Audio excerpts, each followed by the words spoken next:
And welcome back. As we wrap up talking about binary file, the last thing we kind of need to touch base on is this reading and writing to the same file.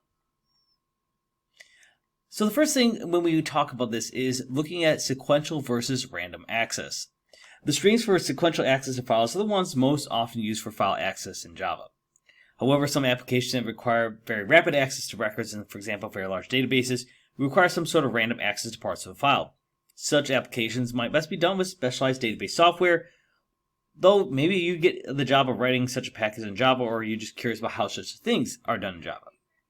Well, Java does provide random access to files, so your program can both read and write to random locations in a file.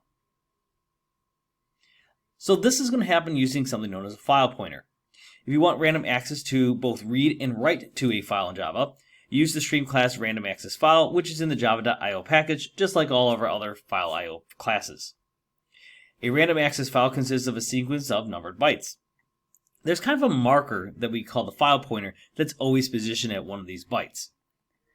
All reads and writes therefore take place at the starting location of the file pointer. You can move the file pointer to a new location with the method seek. So pretty self-explanatory. You want to find it, seek it out.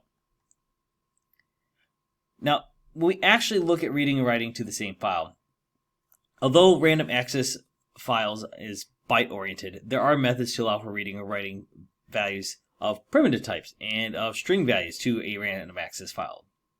In fact, these are the same methods as those we've already discussed in sequential access. So, for example, a random access file stream has methods writeInt, it's got writeDouble, writeUTF, and so forth, as well as the methods readInt, readDouble, readUTF, and so on.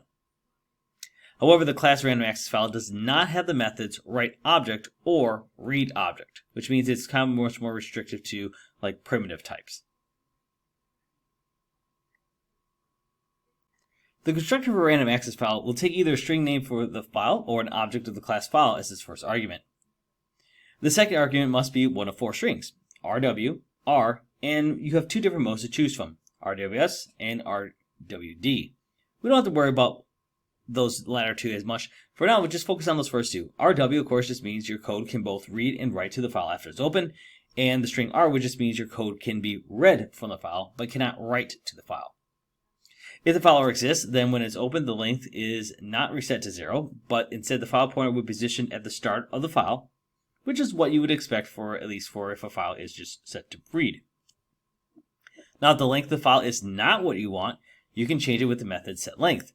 And you can also use setLength, technically, to empty a file. So if you wanted to purge it out, you can, of course, set the length effectively to 0, changing what's the contents. Now, a quick pitfall is that random access file need not start empty. If a file already exists, then when it's opened with random access file, the length is not reset to 0, but the file pointer will be positioned at the start of the file. So old data in the file, therefore, is not lost, and the file pointer is set for the most likely position for reading, not the most likely position for writing. It's a very interesting thing to keep in mind here. Remember also that the class access file is in the java.io package, which means, of course, any of those exceptions will have to be handled accordingly. And here we are in Eclipse to go ahead and take a look at a demonstration of the random access file. And you can see we have quite a beefy program here. It's a huge try block of different things. You can see all these IO streams. In fact, maybe I'll just separate these out here just a little bit so you can see just some of these here as we kind of look through this code and see what exactly is it doing here. All right. And I'll just, again, break this apart just a little bit to make it easier to look in some of these different chunks here. All right. So in here it says writing 3 bytes to the file byte data. And so you can see the file name is byte data. And so it writes 1, 2, 3. And so those are those bytes right there. And it tells us the length of the file. It tells us the file pointer location. And it tells us it's moving the file pointer location back to 1. Which if you look, this seek 1, which means it's going to seek position 1 of the file pointer. Then, of course, we have byte, 1 byte equals iostream.readByte. Right, so it's going to read in that location. So it says the value of location 1 is 1 byte because it's reading in at 1 because remember our position here is set to 1 with the seek. Then we have 1 byte is equal to iostream.readByte, which means it's now reading the next byte in position. So it says the value of its next location is 1 byte. So now we're going to, of course, move that file pointer back to location 1 and change byte. So we're saying, okay, let's seek 1, so it moves it back to 1. Then it says write byte 9, so it's going to write, of course, this byte in here. It says seek 1 again, read the byte. The value is now 1 byte, so whatever we have stored here. Then we go to the end of the file and write a double. So then we're going to seek the length, and you notice this is kind of like how we're familiar with like arrays and stuff like that. We have iostream.length, so it's saying what is the length of this stream here. So we're going to seek to the end here, so go right to the end, and then we're going to go ahead and write our double. And then we'll get the length of the file again. We'll return location 3. And so this time we're using seek 3 instead of seek 1 because we're going to that location. And then, of course, we are reading in that double. And then if we said the double value is 1 double. All right, and close that stream. Let's go ahead and take a look at what this actually looks like if we were to run it now.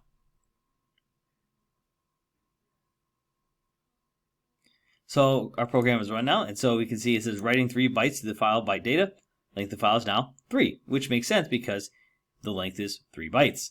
The file pointer location is now 3. Then we're going to move it back to location 1. The value of location 1 is 2, because if you think about it, it's 1, 2, 3 that we wrote out here, 1, 2, 3, which makes sense.